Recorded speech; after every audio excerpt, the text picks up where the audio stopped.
Bonjour à tous. Ils sont nés tous les deux en 1895. Pagnol le 28 février, Giono le 30 mars. Et ils restent indissociablement liés à la vie culturelle et artistique de Marseille et de la Provence dans les années 30. Et ils sont aussi indissociablement liés entre eux dans notre mémoire collective, même si tous les opposés, la littérature, la géographie, le cinéma, l'argent. Qui ne se souvient pas, en effet, des romans lumineux de Giono, sentant bon le thym et la lavande, comme un de Beaumugne, qui, adapté au cinéma par Pagnol, deviendra Angèle. Angèle, la naïve jeune fille, victime d'un marlou marseillais, qui l'obligera à se prostituer dans les quartiers chauds de la ville. Récupérée par le brave Saturnin Fernandel, celle-ci, interprétée par Orane de Mazis, fera couler des larmes à des générations de Marseillais. Ou encore Regain, également adapté au cinéma par Pagnol, avec Fernandel dans un rôle à contre-emploi, celui de l'ignoble Urbain Gédémus, le rémouleur, maltraitant Arsule, une femme misérable qu'il traite comme une bête de somme, toujours la poignante Orane de Mazis. Qui ne se souvient pas d'Angelo, le héros du Hussard sur le toit, de Giono, roman épique dans la lignée de ceux de Stendhal et superbe fresque des années 1830, entaché par une épidémie de choléra et des troubles révolutionnaires, avant de devenir un téléfilm à succès. Le Hussard sur le toit est probablement le plus beau des romans de Giono, même si, personnellement, c'est peut-être Colline, son tout premier roman, qui m'a le plus touché. Colline, c'est l'histoire d'un hameau provençal, les Bastilles Blanches, situé sous la montagne de Lure et dans lequel vivent rassemblées, dans les 4 maisons autour de la fontaine, une quinzaine de personnes. Lorsque celles-ci se trouvent subitement à sec, elles accusent le pauvre Jeannet, à demi paralysé, d'être à l'origine de ce malheur. Giono invente dans ce roman une forme d'écriture nouvelle en utilisant le langage simple des hommes de la campagne. Les forces souterraines de la nature y sont très présentes et dès ce premier roman, Giono se fait le chantre de la terre provençale, belle et sauvage, et célèbre avec flamme les plantes, les arbres, les bêtes. C'est fort un arbre, dit-il dans Colline. Ça a mis des 100 ans à repousser le poids du ciel avec une branche toute tordue. C'est fort une bête, surtout les petites. Ça dort tout seul dans un creux d'arbre, tout seul dans le monde, et le monde est tout rond autour. Qui ne se souvient pas surtout de la célèbre trilogie marseillaise de Pagnol, Marius, Fanny, César, qui a même été reprise par les Américains dans les années 60, avec notamment notre Maurice Chevalier national, et beaucoup plus récemment encore, sans jamais faire oublier toutefois, malgré le talent des acteurs, la magnifique version de 1931. Comment ne pas penser, en effet, en songeant à la trilogie, à ces merveilleux comédiens choisis par Pagnol? Le phénoménal Rému, dans le rôle de César, le patron du bar de la Marine. Pierre Freinet, venu de Paris, et qui eut tant de mal à adopter l'accent marseillais, mais reste inoubliable dans celui de Marius, le fils de César.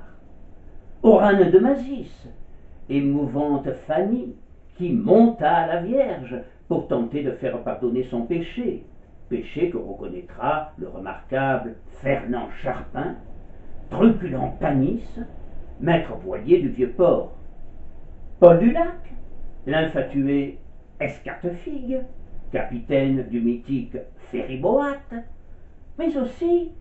Alida Rouff, Honorine, la mère de Fanny, ou encore Marcel Maupi, vieux compagnon de Rému, petit et malingre, mais plein de malice, et bien évidemment Robert Vattier, hilarant Monsieur Brun, le Lyonnais, peu cher, et intrépide curé dans La femme du boulanger, traversant la rivière hissée sur les épaules de l'instituteur, Robert Bassac, pour essayer de retrouver la brebis égarée, Ginette Leclerc, qui avait commis le péché de la chair avec un jeune berger, interprété par Charles Moulin.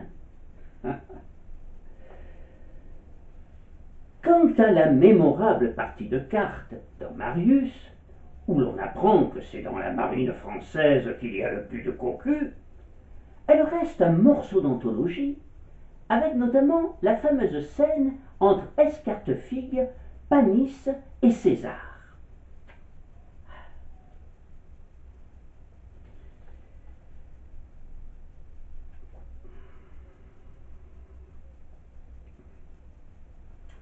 Escartefigue. Moi, je connais très bien le jeu de la manille, et je n'hésiterais pas une seconde si j'avais la certitude que Panis coupe à cœur. Panis. Je t'ai déjà dit qu'on ne doit pas parler, même pour dire bonjour à un ami. Et je ne dis bonjour à personne, je réfléchis. Eh bien, réfléchis en silence. Ils se font encore des signes. Monsieur Brun, surveillez Escartefigue. Moi, je surveille César. César à Panis. Tu te rends compte comme c'est humiliant ce que tu fais là? Tu me surveilles comme un tricheur. Réellement, ce n'est pas bien de ta part. Non, ce n'est pas bien. Allons, César, je t'ai fait de la peine. Quand tu me parles sur ce ton, quand tu m'espinches comme si j'étais un scélérat, eh bien, tu me fends le cœur. Allons, César. Oui, tu me fends le cœur. Pas vrai, Escartefigue, il nous fend le cœur. Ah, très bien. Cœur. S'écrie ravi Escartefigue en jouant enfin la carte de cœur.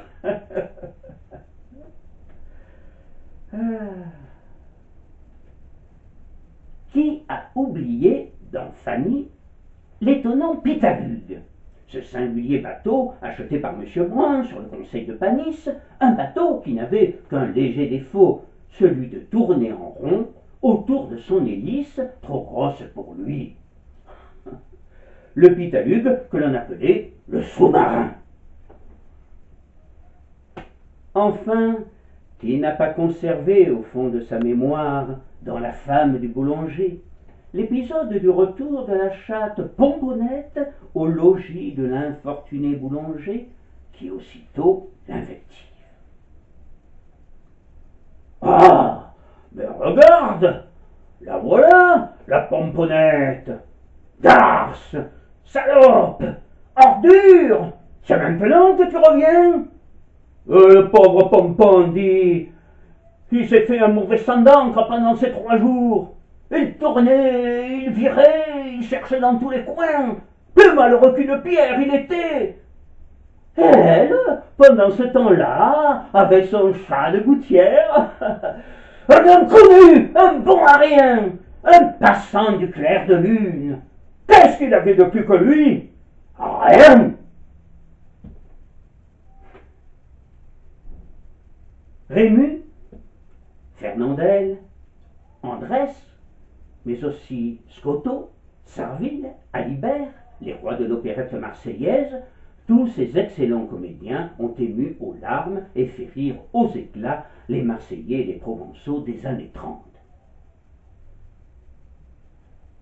Mais se souvient-on aussi que, pendant que tous les méridionaux s'enthousiasmaient pour les films de Pagnol ou encore pour les opérettes marseillaises, de graves événements se déroulaient dans la cité phocéenne, et qu'après les années tranquilles du maire, le bon docteur Flessière, une cohorte de nouveaux visages inquiétants et de personnages sulfureux s'installer au poste de commande à Marseille. Il s'appelait Saviani, Carbone, Spirito. Ils annonçaient des jours bien difficiles pour la cité phocéenne. De 500 000 habitants en 1914, la ville passe à plus de 700 000 dans les années 30. Un dénombrement totalement fantaisiste de l'époque annonçait même un chiffre de population de 920 000 habitants. Son visage se modifie. Le sud de la Canebière et les espaces nobles de Castellane et du Prado forment la cité aristocratique. La moyenne et petite bourgeoisie occupe les pentes de la plaine Saint-Michel, tandis que le petit monde grouillant des ouvriers de souche provençale se répand dans les faubourgs et les alentours des Bastides, ancienne campagne des riches. Marseille, porte de l'Orient, premier port français devant Le Havre ou Rouen, et premier port méditerranéen, précédant Gênes par l'importance de son trafic, développe ses industries traditionnelles, traitant notamment les oléagineux et le sucre, et construit, en pérennisant, ce lien fort entre l'industrie et le port, ce que l'économiste Louis Pierrienne appellera le modèle marseillais. La population exultait. Ne vivait-on pas une époque formidable, ou tout au moins une époque heureuse et faste, comme chacun pouvait le constater? Assurément. Et d'ailleurs, Marseille entendait bien le proclamer haut et fort à toute la France, au risque de déchaîner les foudres de la capitale, qui supportait de plus en plus mal la suffisance et la fierté des Marseillais. Jean Giono évoque, dans Le poids du ciel, Marseille, puissante cité qui utilise, travaille, transforme et vend tous les produits de la terre. Elle a fait reculer autour d'elle, en tapant du plat de ses usines, tout un admirable pays campagnard, couvert de pins transparents et d'aqueducs, qui vivait avec noblesse, marchant paisiblement sous les branches de ombre. De tous les côtés, ces rues s'éloignent, le ciel, sauf du côté de la mer, où d'une montagne à l'autre, on voit passer des voiliers. Le réseau des transports ferroviaires et routiers s'est développé considérablement. Le tunnel du Rove fut inauguré en avril 1927 par Gaston Doumergue, président de la République. Il s'inscrit dans la double perspective de l'industrialisation de l'étang de Berre et de la liaison avec le Rhône, œuvre d'union sacrée car elle établit entre le Nord et le Midi, de la Manche à la Méditerranée, le grand trait d'union commercial, le grand canal des deux mers. L'attraction automobile a elle aussi contribué à renforcer l'emprise de Marseille et à intensifier le trafic des marchandises. Les lignes d'autobus augmentent chaque année. Plus de 260 départs sont organisés quotidiennement par la Société Générale d'Autobus au départ de Marseille vers Aix, Toulon, La Ciotat, Martigues, Berre, Avignon. Le mode de vie des petites villes et villages de l'intérieur se trouva fortement modifié par ces facilités nouvelles de communication. Jean Giono, qui écrira, selon moi, quelques-unes des plus belles pages de notre littérature, n'était pas marseillais, mais manosquin, et surtout provençal, provençal de toute son âme, et il deviendra très vite, au fil des ans, le chantre de la Provence rurale. Pourtant, son grand-père, un personnage haut en couleur, mi-contrebandier, mi-carbonaro, n'était pas provençal, mais piémontais, et il dut fuir son pays pour trouver en France du travail et du pain. Il finira par se poser à Manosque, et le père de Jean sera cordonnier et proche des anarchistes. Il donnera à son fils le goût de la liberté. Quant à sa mère, elle était repasseuse. Elle lui fera découvrir la Bible. Jean devra travailler dès l'âge de 16 ans comme chasseur, puis employé aux écritures dans une banque, où il finira sous-directeur.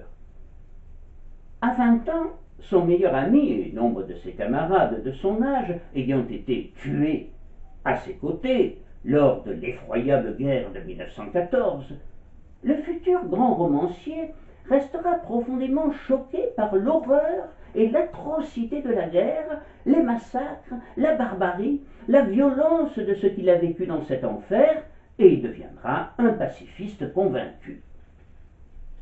Plus tard, la lecture des écrivains classiques, en particulier Virgile, l'amène à l'écriture.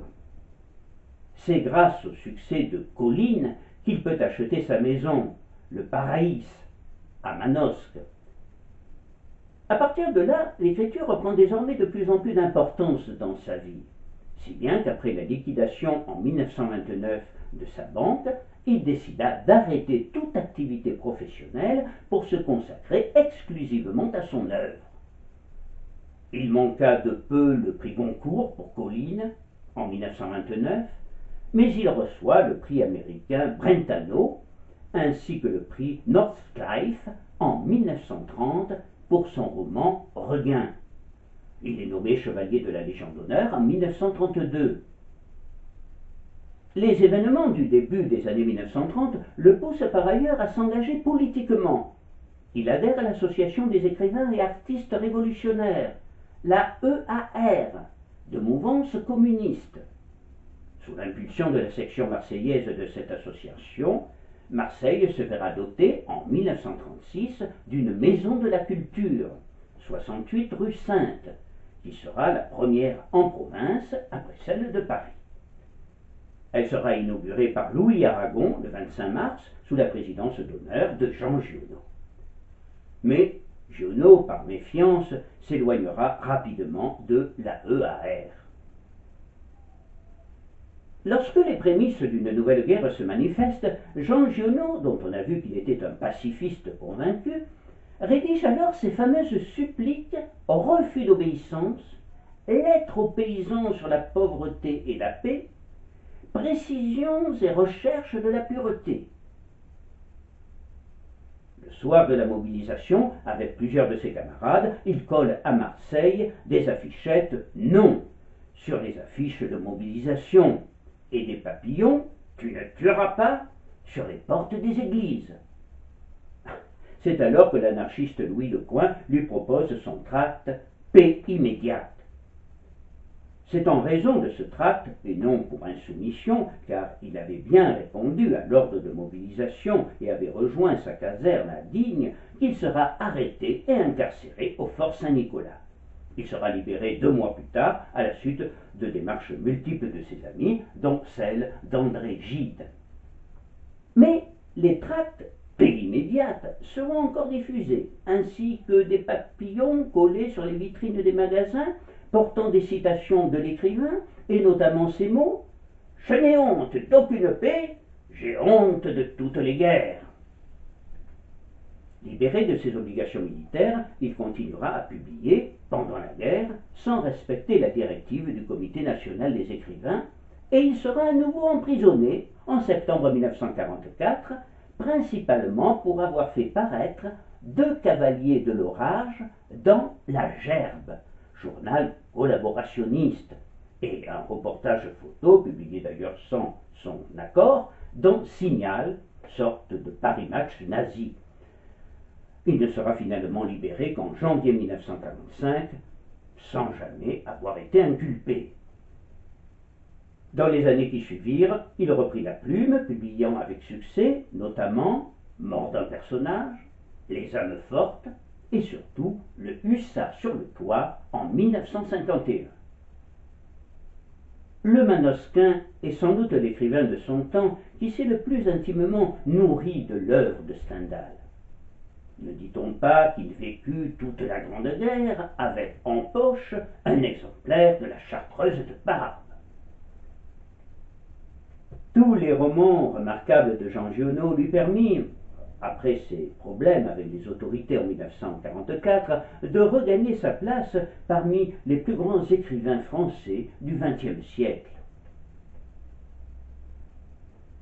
Ce que Giono ne supportait pas, dans les années 60, c'était d'être classé par certains parmi les écrivains régionalistes et ne comprenait pas que l'on puisse écrire en provençal. Quand on a à sa disposition une langue aussi belle que le français, aussi importante à écrire que le français, on n'écrit pas dans une langue qui n'est plus comprise que par une cinquantaine d'apothicaires. On comprend que ses rapports avec le Félibrige furent toujours plutôt tendus. Il admirait néanmoins Frédéric Mistral, qui, disait-il, a tout inventé, la langue, la littérature.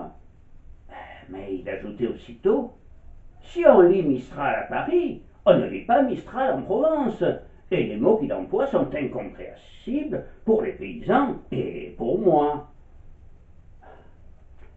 Ce jugement sévère irritait des gens comme le poète Marcel Bonnet, passionné par la langue provençale et occitane, ainsi que par des us et coutumes des Alpilles, et qu'il rencontra, semble-t-il, en 1962, alors que celui-ci était majorat du Félibrige.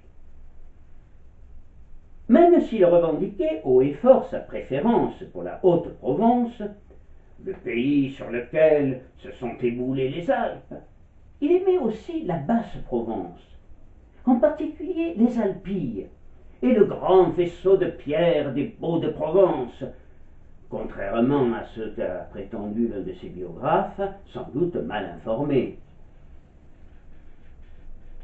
Après Saint-Rémy, où naquit Nostradamus, qui fut, selon lui, le plus grand poète de la Provence, c'est dans le village des Galières qu'il se sentait le mieux. C'est, disait-il, le pays de l'ombre paisible. Le pas du promeneur découvre, de barrière de cyprès en barrière de cyprès, 4 ou 5 femmes accroupies grattant le sol autour des plants de tomates. À Arles, il aimait se promener dans les ruelles ombragées, les places et les placettes où il faisait bon s'attabler pour prendre un verre sur les terrasses des cafés. Arles, écrit-il dans Provence, malgré Sainte-Trophime, les arènes, le théâtre antique et les alicants, est une de ces villes à rues ouvertes sur le vide qu'on voit dans les westerns. Elle en a gardé quelque chose. Certaines de ces nuits sont ébranlées par des mugissements qui peuvent aussi bien venir du Rhône que du Minotaure. C'est la porte de la Camargue. Mais revenons à présent à Marseille et aux années 30. Les Marseillais lisent alors beaucoup, mais ils vont surtout au cinéma. Le 7e art allait produire des films très importants durant l'entre-deux-guerres. Les grands cinémas, dans le style art déco et situés en plein centre, apparurent dans les années 1920 et l'on vit simultanément fleurir un peu partout des ciné de quartier. En 1922, la ville possédait déjà officiellement 51 cinémas. L'arrivée du parlant, dès 1929, allait entraîner la création de nouvelles salles et la rénovation d'anciennes, comme le Pathé Palace, l'Hollywood, le Rex ou l'Odéon. Ces grandes salles marseillaises allaient bénéficier de technologies et de matériaux nouveaux et s'ouvrir à l'art contemporain sous l'influence de l'architecte Eugène Chirier. Le Capitole de Marseille sera la 2e salle de France après le Caméo de Paris à présenter le chanteur de jazz qui avait révolutionné les salles américaines en 1927. Dans les années 30, fut inventé également le concept du cinéma visant la consommation de masse.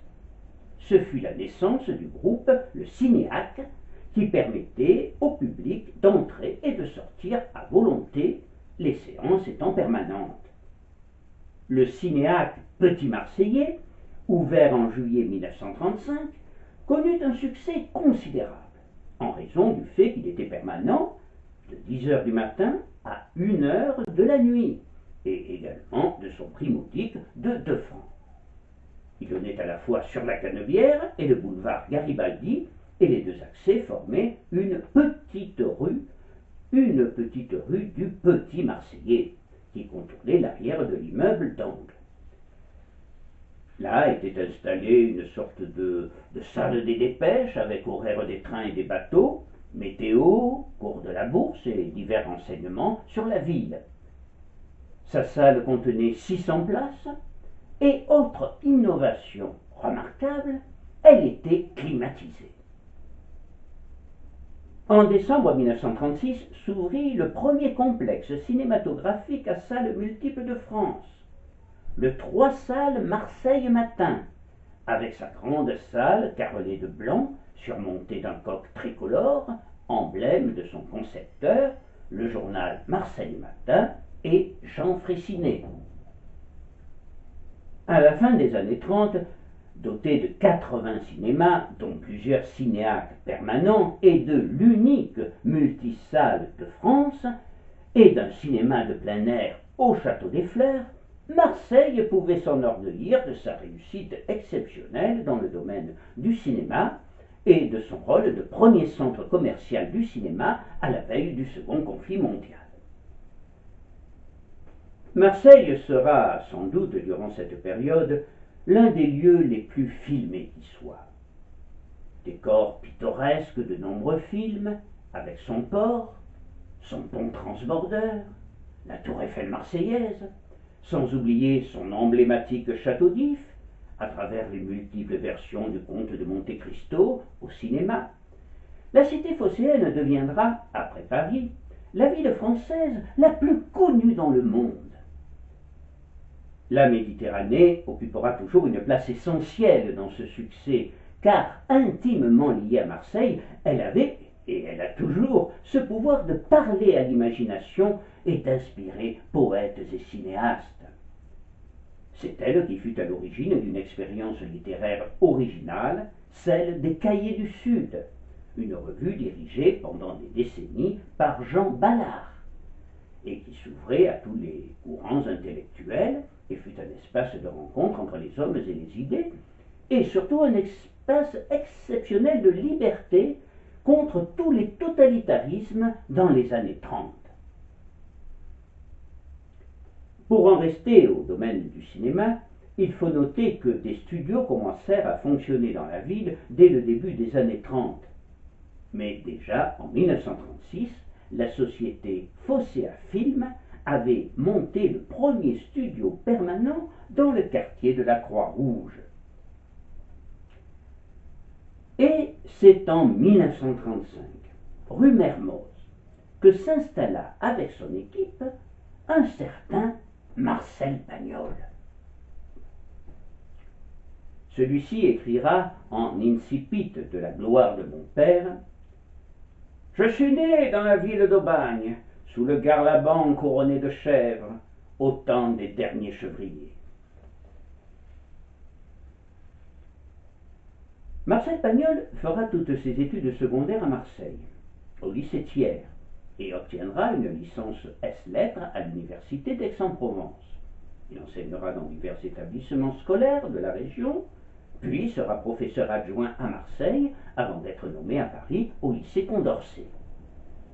Il est alors très attiré par le théâtre et écrit plusieurs pièces, dont Topaz en 1928, qui le rendra célèbre en quelques semaines et lancera sa carrière d'auteur dramatique à Paris.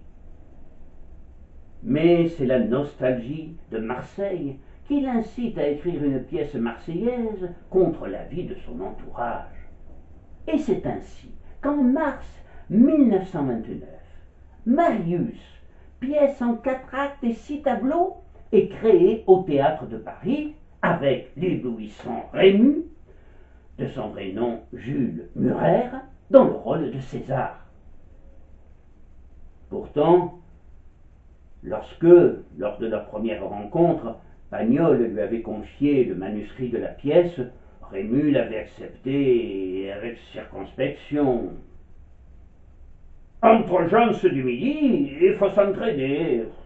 Laissez-la moi, votre couillonnade marseillaise, je vais la lire. » Marius fut un immense succès pour les deux Provençaux exilés. La même année, Marcel Pagnol assiste à Londres à la projection de l'un des premiers films parlants un film musical américain, Broadway Melody, Amour de danseuse, de Henri Beaumont, qui l'enthousiasme au point qu'il décide aussitôt de se consacrer désormais au cinéma parlant. Et 2 ans plus tard, sa pièce Marius se transforme en film. Ce sera d'ailleurs son premier film qui coïncidera avec le début du cinéma parlant français. Devant le phénoménal triomphe de Marius, la Paramount, qui est bien consciente de détenir la poule aux œufs d'or, fit l'acquisition, sans son accord, des droits d'adaptation de sa pièce Topaz, confiée au réalisateur Louis Gasnier, avec pour interprète Louis Jouvet. Pagnol, qui s'estime à juste titre dépossédé de son œuvre, parviendra toutefois à participer au tournage. Désormais célèbre et très riche, et persuadé que dans ce métier on n'est jamais aussi bien servi que par soi-même, il décide de produire désormais lui-même ses films et fonde au printemps 1932 à Paris sa propre société de production. Il installe ses studios à Boulogne-Billancourt, au bord de la Seine, et à Marseille, en plein cœur du célèbre quartier du Prado. L'année suivante commence sa première collaboration avec Jean Giono, et le début de leur amitié tumultueuse. Il tourne Geoffroy, son premier film en tant que réalisateur, d'après Geoffroy de la Mosane de Giono, avec Vincent Scotto dans le rôle-titre du vieux paysan. Puis, en 1934, il achète dans les collines au-dessus du village de La Treille, où, enfant, il passait ses vacances, un domaine de 24 hectares avec l'espoir d'en faire son Hollywood provençal. En 1941, pour satisfaire son ambition de construire sous le ciel de Provence la cité du cinéma, il fera, sans l'avoir vu, l'acquisition du château de la Busine, avec quelques hectares de prairies au bord du canal. C'est en visitant son domaine, 8 jours plus tard, qu'il aura la surprise de sa vie, comme il racontera lui-même en 1957 dans le second tome de ses souvenirs d'enfance, Le château de ma mère. Mon souffle s'arrêta net, et sans en savoir la raison, je m'élançai dans une course folle à travers la prairie et le temps. Oui, c'était là, c'était bien le canal de mon enfance, avec ses aubépines, ses clématites, ses églantiers chargés de fleurs blanches, ses ronciers qui cachaient leurs grippes sous les grosses murs grenues. Tout au long du sentier herbeux, l'eau coulait sans bruit, éternelle, et les sauterelles d'autrefois, comme des éclaboussures, jaillissaient en rond sous mes pas. Je refis lentement le chemin des vacances, et de chères ombres marchaient près de moi. Et c'est au terme de cette course folle qu'il reconnaîtra, à travers la haie, au-dessus des platanes lointains, l'affreux château, celui de la peur de ma mère. Le château de la Busine connaîtra bien des vicissitudes et sera finalement restauré à partir de 2001, à la suite d'un concours lancé par la ville de Marseille et remporté par le cabinet d'architecture d'André Stern, qui aime à répéter aujourd'hui « Nous avons tous des gènes de Marcel Pagnol ». Ah, il a aujourd'hui fière allure et abrite la maison des cinématographies de la Méditerranée, ce qui aurait sans doute réjoui Marcel Pagnol et tous les formidables acteurs qui firent le succès des quelques 21 films que le grand cinéaste signera entre 1931 et 1954. Parmi ces acteurs entrés dans la légende du cinéma, il y eut bien évidemment Rému, qui restera jusqu'à sa mort en 1946 son ami, mais aussi celui qui demeure encore de nos jours le comédien le plus populaire du cinéma français. Je veux parler de Fernandel, de son vrai nom Fernand Contondin, qui vit le jour à Marseille au 72 boulevard Chave. Suivant très tôt Et avec le succès que l'on sait, les traces de ses parents, qui jouaient du courteline le jour de sa naissance, il imitait déjà à 5 ans le grand Paulin. Et à 8, il déclenchera une explosion de rire dans la salle de la Scala à Marseille. Il chantera d'abord dans le répertoire très prisé alors du comique troupier et soulèvera chaque fois l'enthousiasme du public, et dans les années 30, il devient une grande vedette populaire. Mais le succès local ne nourrit pas encore son artiste, et il expliquait alors, en évoquant son proche passé, qu'il avait eu 14 maisons, mais sans pour autant être devenu un grand propriétaire. Ces 14 maisons étant celles qu'il avait successivement employées et licenciées. En fait, il gravira rapidement les escaliers de la gloire en montant à Paris, où il se produira dans les fameux concerts Mayol, puis à Bobino, avant de devenir l'une des attractions du Casino de Paris en 1930, l'année de la consécration, avec son premier rôle dans un film, Le Blanc et le Noir, aux côtés de son compatriote Rému. Ce sera le démarrage de son extraordinaire carrière au cinéma. Il jouera dans plus de 150 films et il lui arrivera même de tourner jusqu'à 13 films dans l'année, comme ce fut le cas en 1932. À ses débuts, les rôles qu'on lui confie sont liés à sa réputation de comique, qui lui vient de ses prestations scéniques dans les revues. Puis, en 1934, il fera sans doute la rencontre la plus importante de sa vie, qui le mettra sur les rails de son vrai talent, la rencontre avec Marcel Pagnol. Celui-ci décèle tout de suite en lui un immense acteur, qui peut faire aussi bien pleurer que rire, et il lui offre un rôle superbe et à sa mesure dans Angèle. Suivront Regain et Le Spunz en 1937, La fille du puisatier en 1940 et Naïs en 1945. La belle aventure entre ces deux monstres sacrés s'arrêtera avec ce film en raison de leur forte personnalité devenue antinomique. Mais la carrière fulgurante de Fernandel se poursuivra jusqu'à sa mort en 1971 avec d'innombrables succès sous la direction des plus grands metteurs en scène. Si l'aventure s'arrêta avec Pagnol, elle se poursuivra entre Giono et Fernandel, qui fit reconnaissance sur le tournage d'Angèle. Et c'est en 1960, avec Crésus, qu'ils apprendront à mieux se connaître. Pendant plusieurs semaines, et qu'une grande amitié les unira désormais. « Travailler avec toi, ça va me porter bonheur, lui dit alors Giono. Crésus, c'est l'histoire d'un jeune berger provençal simple d'esprit qui découvre dans la campagne, au début d'un sentier, un conteneur d'aviation qu'il prend d'abord pour une bombe allemande et qui est rempli de billets de banque, ce qui va bouleverser sa vie. Ce fut l'unique film de Giono qu'il dirigea avec une grande modestie. Il sollicitait l'avis de chacun. Crésus, dirigé par Giono, ce fut pour moi une expérience enrichissante, confiera plus tard Fernandel. Il l'évoquera avec émotion à sa mort en octobre 1970. Jean Giono était charmant et réservé, modeste aussi et cultivant un sens profond de l'humour. Mais c'était un authentique méridional, plus méridional que les autres peut-être, dans la mesure où la Haute-Provence exige de ses habitants une rude discipline et une accoutumance à la méditation.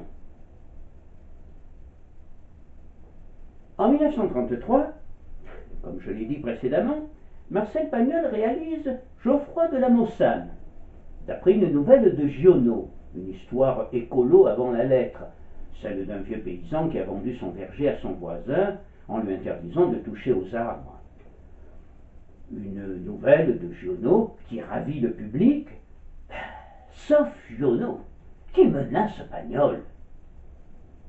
Le cinéma, il faut lire Marcel Pagnol, s'est emparé de ce conte, mais il l'a traité non pas en ami, mais en sauvage. Au fur et à mesure que les œuvres cinématographiques tirées des livres de Giono paraissent, la cote de Pagnol, cinéaste, monte. Et même si son nom ne disparaît pas complètement dans l'opération, Giono ne peut accepter de devoir une part de popularité au talon de nôtre. Pourtant, dans un premier temps, lorsque Pagnol s'attaquera à Roguin, Giono est sensible au fait d'être appelé à la ressource, à la rescousse plutôt, pour adapter au cinéma cette fresque lyrique où la terre, les éléments, la nature ont autant d'importance que les hommes. Mais aucun des deux n'ayant l'habitude du travail en commun, le courant ne passe guère entre eux.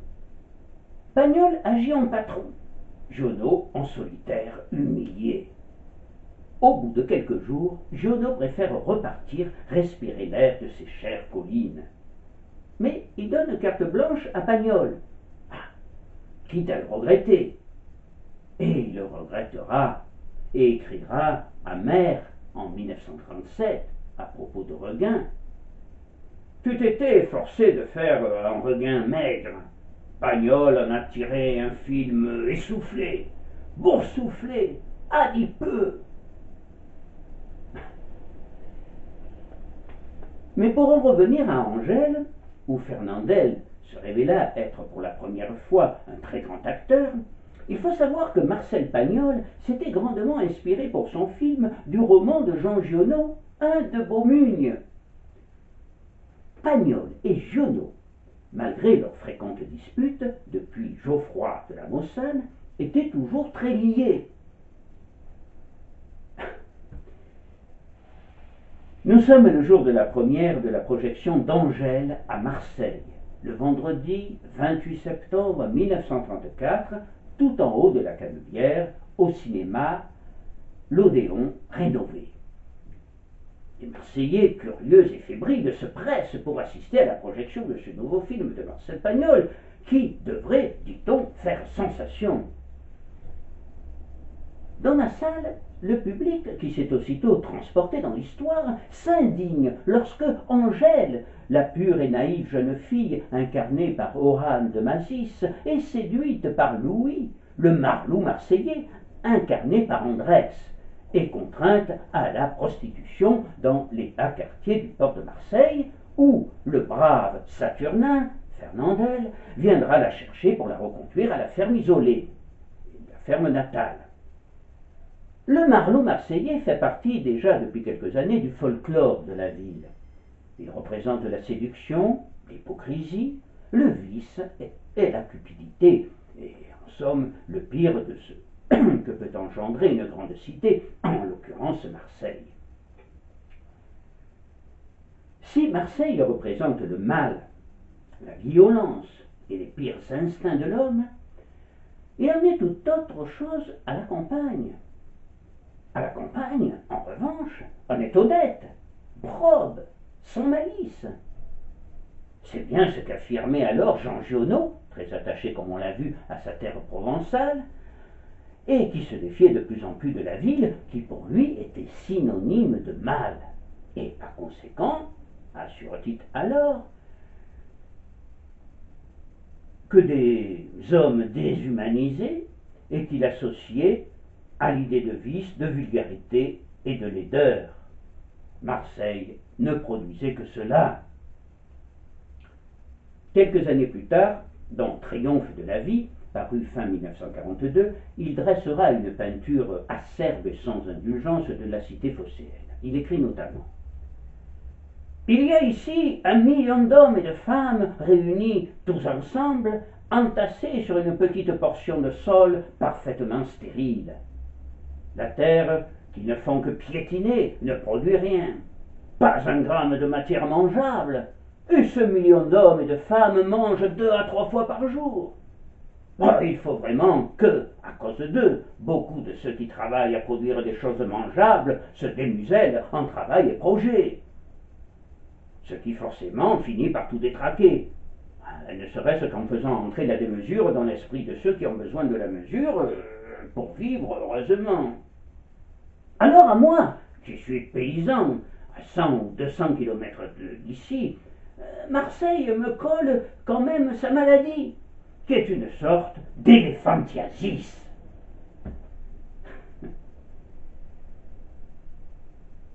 Au-delà même de Marseille, c'est le rayonnement pervers et destructeur de la grande ville en général que condamne avec virulence le paysan Giono.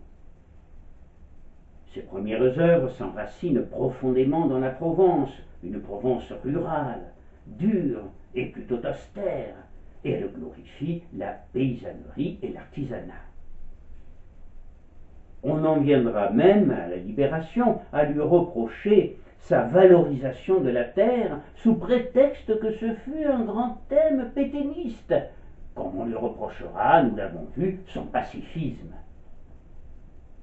Dans la plupart de ses romans, Giono opposa très souvent la naïveté et la sensibilité du paysan provençal à l'esprit tortueux et intéressé du citadin marseillais. Angèle ne déroge pas à cette règle, et comme on peut l'imaginer, après le film, l'infortunée héroïne recueille bien évidemment la sympathie unanime du public. Mais néanmoins, certains disent tout haut qu'ils la trouvent un peu sotte, un peu godiche, cette Angèle, et incontestablement loin des réalités. Ils en viennent même à comprendre, voire même à accepter le Marlou. À la sortie de la première, un jeune homme, grand, brun, beau garçon, à l'élégance clinquante et aux nœuds papillons ostentatoires, se gosse ouvertement de l'innocence imbécile d'Angèle et de son pitoyable héros Saturnin. Ce qui choque un homme en soutane, l'abbé Marius Gamay, personnalité marseillaise bien connue. « Vous n'avez pas honte, jeune homme, vous n'avez aucune moralité !» Celui-ci réplique aussitôt avec arrogance. « Vous ne savez pas qui je suis, monsieur le curé. Je suis un ami de Saviani et de Carbone, et je suis un vrai Marseillais et un catholique pratiquant.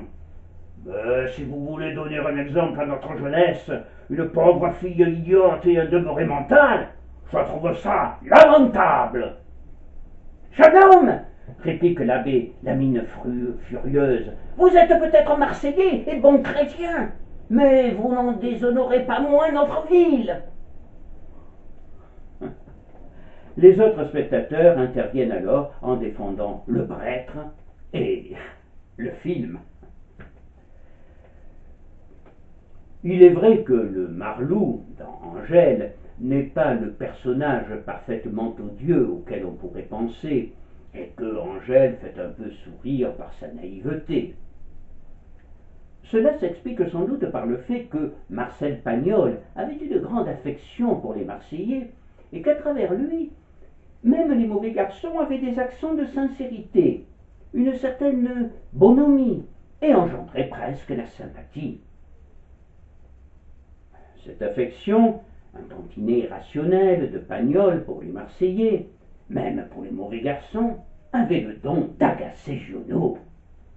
C'est sans doute ce qui différencia le plus, et dès le début, les deux hommes, Pagnol, le citadin, et Giono, le chantre de la campagne provençale.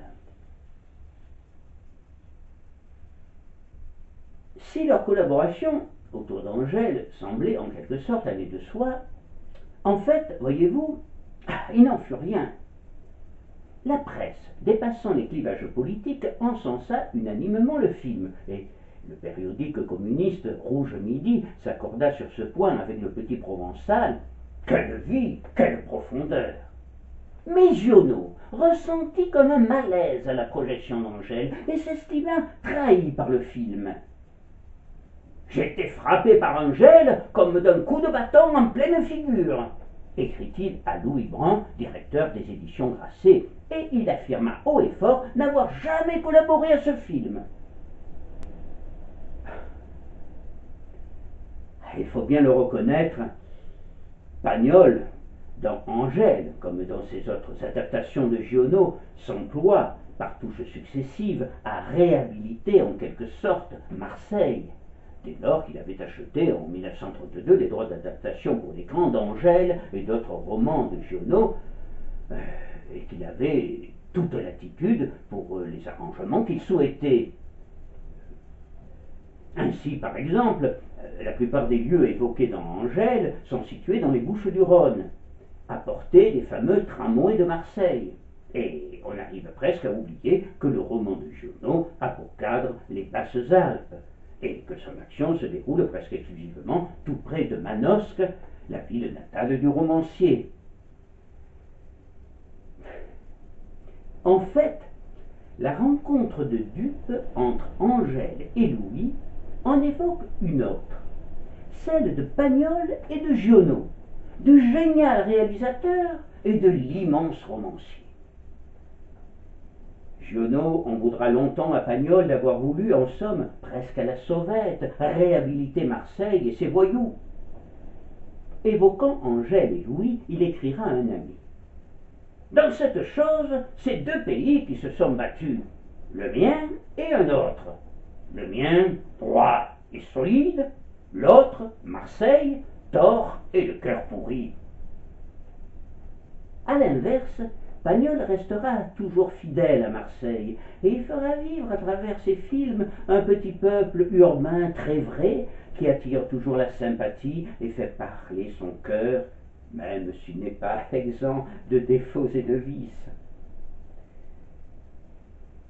Pagnol et Giono, c'est en définitive deux visions de Marseille, deux visions bien différentes. Une vision peut-être un peu trop idyllique chez Pagnol, beaucoup trop noire, sans doute, chez Giono. En fait, la réalité ne se situe-t-elle pas entre les deux? Marseille, dans les années 30, n'est peut-être plus Massalia, la ville, écrivait Tacite, où règne dans une heureuse harmonie la politesse grecque et la frugalité provinciale. Mais elle n'est pas non plus Sodome, et encore moins Chicago, en dépit de l'omniprésence du milieu marseillais, des gesticulations des sabianistes et de quelques regrettables affaires aussitôt montées en épingle. Ce duel entre les deux hommes sera implacable et acharné malgré l'amitié qui continuait à les unir.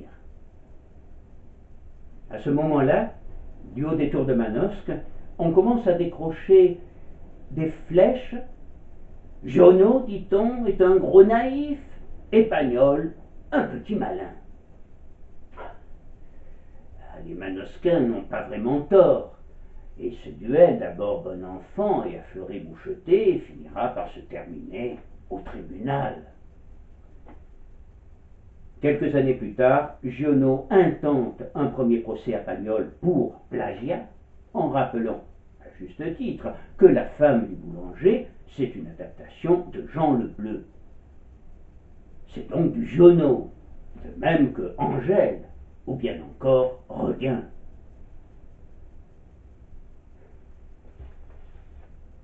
Nous sommes en 1938, et Giono n'en peut plus.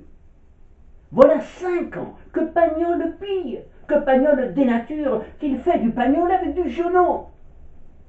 Voir dans le tricot de corps d'un boulanger imaginé par lui, tout malingre, une bedaine et une voix de stentor, l'indispose au plus haut point. Le boulanger, interprété par Rému, c'est la goutte d'eau qui fait renverser le vase.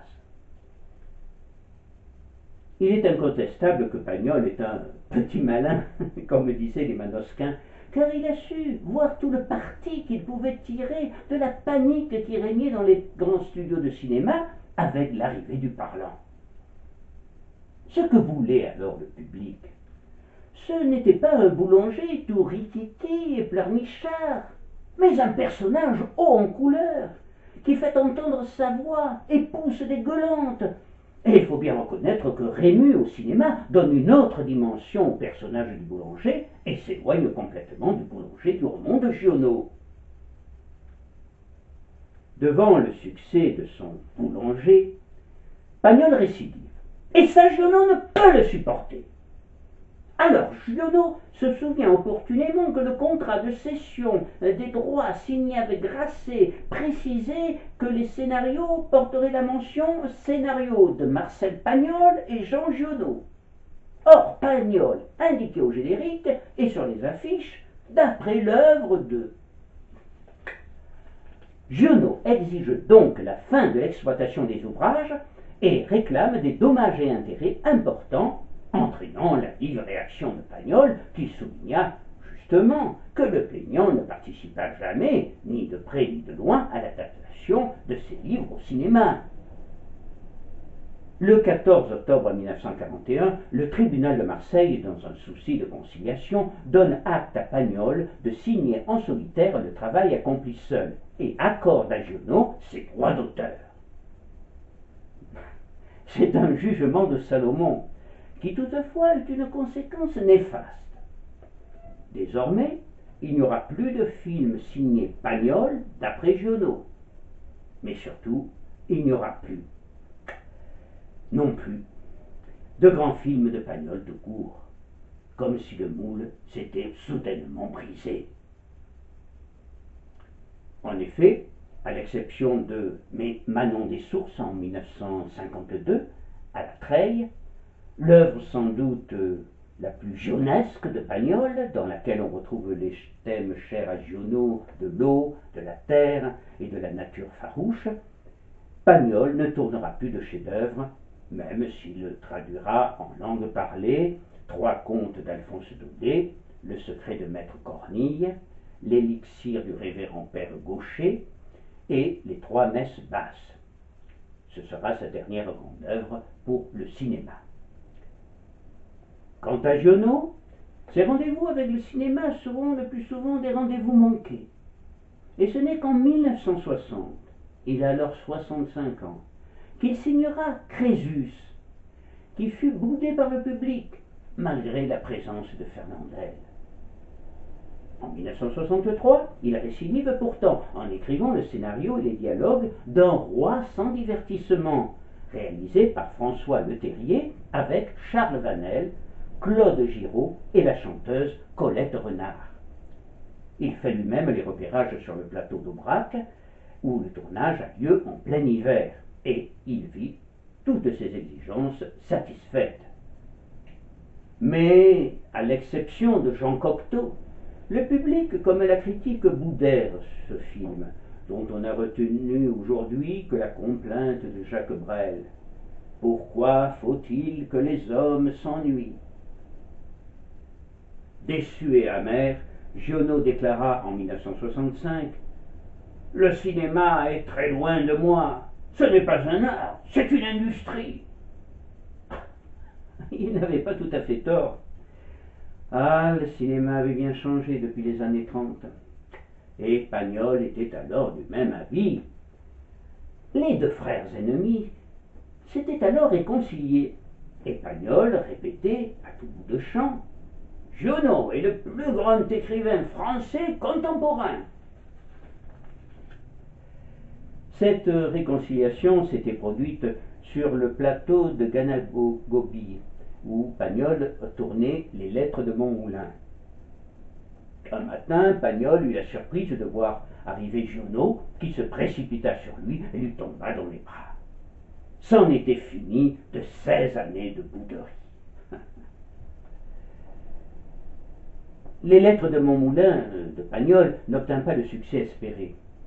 Comme je l'ai dit, le moule semblait brisé depuis 1941, pour Pagnol comme pour Giono.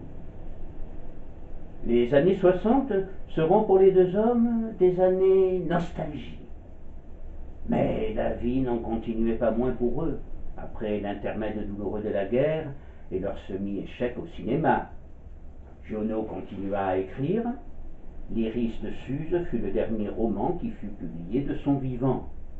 Il exprimera dans ses dernières œuvres un spiritualisme sensuel et même charnel. Il ne croyait guère en l'immortalité de l'âme, mais pensait que la mort, omniprésente dans toute son œuvre, n'était qu'un passage. Croyez-vous, disait-il, que la nature, reine d'équilibre, serait un dépensière si la mort était vraiment une destruction? Elle est un passage, elle est une force de transformation, comme la force qui hausse, abaisse et balance les vagues de la mer. Il mourra en octobre 1970 dans sa ville natale, Manosque, au cœur de ces chères collines qu'il aimait tant. Il écrivait dans Collines son premier roman. Les collines, avec leurs landes à genièvre, les petits champs labourés, les bosquets et les forêts lieuses, ressemblaient à des tapis de laine bourrus et mordorés, comme on en fait pendant les soirées d'hiver. Quant à Pagnol, qui reste un monument du cinéma, il avait été admis à l'Académie française, suprême honneur, en 1946, et il présida le jury du 8e Festival de Cannes en 1955. Mais il semblait désabusé et ne pouvait se détacher du passé. Il songeait très souvent aux années incroyables qu'il avait vécues, aux années incroyables qu'avait vécu Marseille.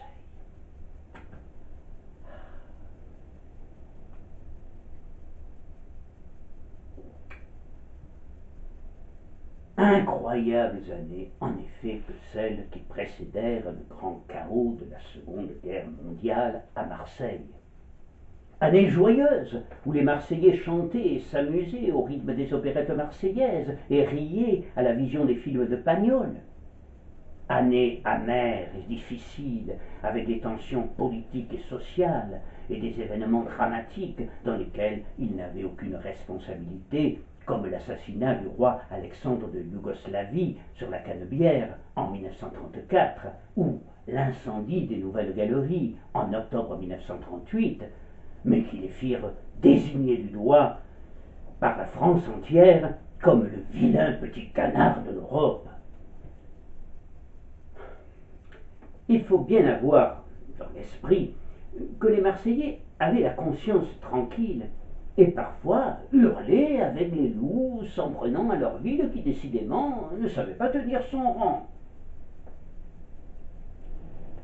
Les Marseillais des années 30, comme ceux de ce début du XXIe siècle, étaient souvent exaspérés par cette ville bouillonne, pagailleuse, la saleté des trottoirs, les poubelles qui débordent, les travaux qui n'en finissent pas et empoisonnent leur quotidien, la circulation et le stationnement anarchique, l'insécurité et le laisser-aller général, les postes de radio qui hurlent au-delà du raisonnable, l'incivilité, ou plutôt les incivilités des uns et des autres, que l'on minimise en les appelant petites, et l'impuissance chronique de tous, pouvoirs publics comme simples particuliers ou associations, de résoudre les problèmes.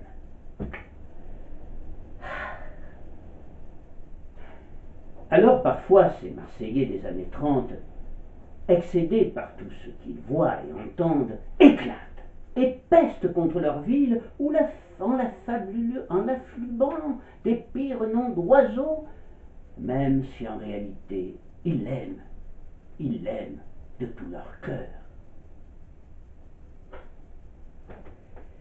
En fait, les choses ont-elles vraiment changé? Ce qui est sûr, c'est que l'exaspération des Marseillais est toujours aussi véhémente. Mais je vais vous confier une chose. Quand ils n'en peuvent vraiment plus, les Marseillais d'aujourd'hui suivent souvent le conseil judicieux de mon ami Jean Contrecy. Ils montent à la Vierge, comme on dit à Marseille, même s'ils ne sont pas croyants ou pratiquent une autre religion. Monter à la Vierge, c'est en quelque sorte se ressourcer en contemplant de l'esplanade l'un des plus beaux panoramas du monde. On prend alors conscience de tout ce que cette ville vous offre à profusion. Sa mer immense, avec ses îles à portée de barque, ses calanques magiques à portée d'autobus, et qui séduisirent jadis ces aventuriers audacieux venus d'Ionie, au point qu'ils décidèrent d'achever là leur pérégrination et de s'installer pour y vivre paisiblement et jouir de la beauté exceptionnelle des lieux. Enfin, ce ciel bleu que l'on nous envie tant, et cette lumière très particulière, une lumière différente qu'on ne trouve qu'ici, incroyablement intense et qui émerveille les peintres. Dès que je suis arrivé à Marseille, écrira le peintre Thiénique Kérével en 2010, j'ai redécouvert la lumière. J'ai compris la lumière et l'ombre comme le plein et délié de ma peinture.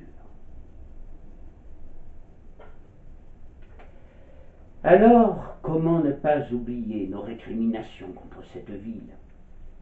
Comment ne pas la défendre contre ceux qui continuent à l'accabler? Quant au sarcasme des journalistes parisiens en villégiature et leurs commentaires qui véhiculent toujours des clichés éculés et des stéréotypes sur Marseille et ses lamentables pagnolades, pauvre Marcel Pagnol, dont il faut reconnaître la vision pertinente sur la société marseillaise de son temps, mérite-t-il seulement qu'on y prête l'oreille?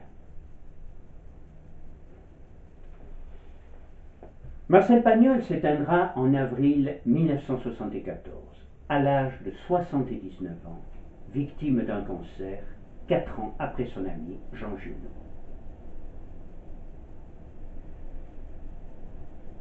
Puisque nous en arrivons à la fin de notre rencontre, et que nous sommes entre nous, je voudrais vous avouer que quand j'entends aujourd'hui les propos railleurs de nombreux médias sur Marseille, j'ai quelquefois envie de m'écrier, comme César s'adressant à M. Brun. Eh bien, M. Brun, à Marseille, on ne dit jamais perdasse. Badasse, sorte de juron propre méridional. On ne porte pas la barbe à 2 pointes. On ne mange pas très souvent l'aïoli, et on laisse le casque pour les explorateurs. Et on fait le tunnel de Rove, et on construit 20 kilomètres de quais pour nourrir toute l'Europe avec la force de l'Afrique. Et en plus, M. Brun, en plus, on emmerde tout l'univers. L'univers tout entier, M. Brun. De haut en bas, de long en large, à pied, à cheval, en voiture, en bateau, vice versa. Salutations!